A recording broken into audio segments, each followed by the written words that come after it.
வர 23ஆம் தேதி பிரதமர் மோடி சென்னைக்கு வராரு. அப்போ நடக்கக்கூடிய பிரச்சார கூட்டத்துல சிறப்புரையாற்றுறாரு.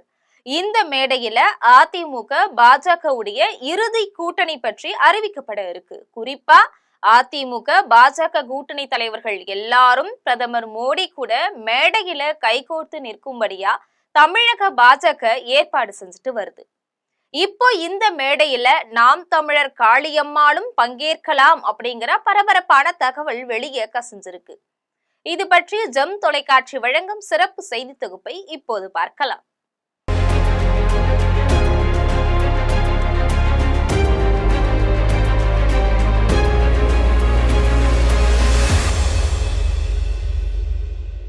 சீமானுடைய நாம் தமிழர் கட்சியிலிருந்து காளியம்மாள் விலக்கப்பட்டு 1 வருஷத்துக்கும் மேல ஆயிடுச்சு. இன்னமும் காளியம்மாள் தன்னுடைய அரசியல் களம் பத்தி குறிப்பிடல.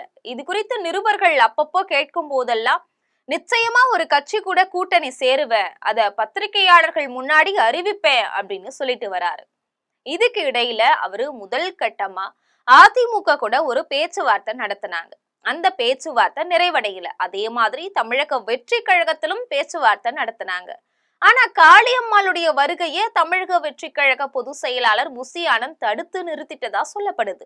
இந்த நிலையில டெல்லி பாஜக மேலிடத்துல இருந்து காளியம்மாளுக்கு அழைப்பு வந்துச்சு. அதன் அடிப்படையில பேச்சுவார்த்தை நடத்தினாங்க. காளியம்மாள் தரப்புல தனக்கு நாகப்பட்டினம் தொகுதியை ஒதுக்கி தரணும், அது மட்டும் இல்லாம பாஜகவுல முக்கிய பதவியும் தரணும் அப்படின்னு சில கோரிக்கைகளை வச்சாங்க. இத பாஜக மேலிடம் ஏற்றுக்கொண்டது. அதே சமயத்துல காளியம்மாளுக்கு புதுவிதமான யோசனை ஒண்ணு தெரிவிக்கப்பட்டது. காளியம்மா மட்டும் தனியா பாரதிய ஜனதா கட்சியில சேர்றதை விட புதுசா ஒரு அமைப்பை தொடங்கி அதன் மூலமா பாரதிய ஜனதா கட்சியில சேரலாம் அப்படின்னு ஆலோசனை சொல்லப்பட்டுச்சு. அதன் பெயர்ல நாகப்பட்டினம் மாவட்டத்துல இருக்கிற ஏராளமான பெண்களை காளியம்மாள் அணி சேர்த்துட்டு வராங்க. எப்ப வேணும்னாலும் புதிய அமைப்பு ஒண்ணு தொடங்கலாம் அப்படிங்கிற நிலையில தான் இப்ப இருக்கிறாங்க. இதுக்கு இடையில உள்துறை அமைச்சர் அமித்ஷாவுக்கு பிரதமர் மோடி நிறைய உத்தரவுகளை பிறப்பிச்சிருக்கிறார். அந்த வகையில தமிழ்நாட்டுல ஏற்கனவே இருந்த கூட்டணியை தவிர புதிய கூட்டணி கட்சிகளையும் சேர்த்து தேர்தலை சந்திக்கணும். குறிப்பா நான் சென்னைக்கு வரும்போது கூட்டணிய இறுதி முடிவு செஞ்சிருக்கணும் அப்படின்னு உத்தரவு செஞ்சிருக்கிறார். இதன் அடிப்படையில உள்துறை அமைச்சர் அமித்ஷா எடப்பாடி பழனிசாமி கிட்ட தொடர்ந்து ஆலோசனைகள்ல ஈடுபட்டு வரார். இருந்தாலும் இதுவரைக்கும் அதிமுக பாஜக அன்புமணி தலைமையிலான பாமக ஜி.கே. வாசன் தலைமையிலான தமிழ் மாநில காங்கிரஸ் இதை தவிர பலமான கூட்டணி எதுவுமே இன்னும் அமையல. இதுக்கு இடையில டிடிவி தினகரனை பாஜகவுல இணைக்கக்கூடிய முயற்சியில கிட்டத்தட்ட நெருங்கி வந்திருக்குது. அதே சமயம் தொகுதி உடன்பாட்டுல டிடிவி தினகரன் 20 தொகுதிகள் கேட்கிற பட்சத்துல 7 தொகுதிகளை ஒதுக்கி தரதா பாஜக தரப்புல சொல்லப்பட்டிருக்கு.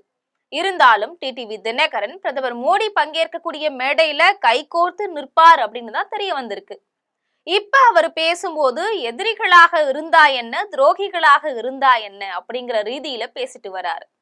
இதுக்கிடையில அம்மா மக்கள் முன்னேற்ற கழக நிர்வாகிகள் மத்தியில குழப்பமான சூழ்நிலை ஏற்பட்டிருக்கு.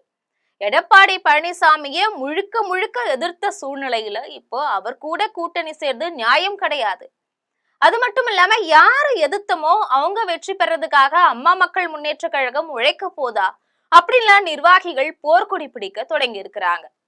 இதே மாதிரி பிரதமர் மோடி பங்கேற்கக்கூடிய மேடையில ஜான் பாண்டியனை ஒருங்கிணைக்கிறதுக்கும் பேச்சுவார்த்தைகள் நடந்துட்டு வருது. ஜான் பாண்டியனை பொறுத்த வரைக்கும் தனக்கு 5 தொகுதிகள் ஒதுக்கி தரணும் அப்படின்னு கேட்கிறாரு. ஆனா அதிமுக தரப்புல 2 தொகுதிகள் மட்டும்தான் ஒதுக்கீடு செய்யப்படும் அப்படின்னு பேச்சுவார்த்தை நடந்துட்டு வருது. இருந்தாலும் பிரதமர் மோடி பங்கேற்கக்கூடிய மேடையில ஜான் பாண்டியனும் ஒருங்கிணைவார் அப்படின்னு சொல்லலாம். அதே சமயம் பிரேமலதா விஜயகாந்த் தலைமையிலான தேமுதிகவிடவும் இறுதிக்கட்ட பேச்சுவார்த்தை நடந்துட்டு வருது. நாளைக்கு இந்த பேச்சுவார்த்தை முடிவடைந்து அவரும் பிரதமர் மோடி பங்கேற்கக்கூடிய மேடையில ஏறுவார் அப்படின்னு எதிர்பார்க்கப்படுது. இந்த சூழ்நிலையில பாஜக தரப்புல காளியம்மாளிடமும் பேச்சுவார்த்தை நடந்துட்டு வர்றதா சொல்றாங்க. இருந்தாலும் இது பற்றி எடப்பாடி பழனிசாமி கிட்ட ஆலோசனை நடத்தல. எதுவா இருந்தாலும் காளியம்மாளும் இந்த மேடையில் ஏறலாம் அப்படின்னு எதிர்பார்க்கப்படுது. அதே சமயத்துல அதிமுக தொண்டர்கள் மீட்பு ஒருங்கிணைப்பு குழு தலைவராக ஓ பன்னீர்செல்வம் இந்த கூட்டத்துல கலந்து கொள்ள மாட்டார் அப்படின்னு தெரிய வந்திருக்கு.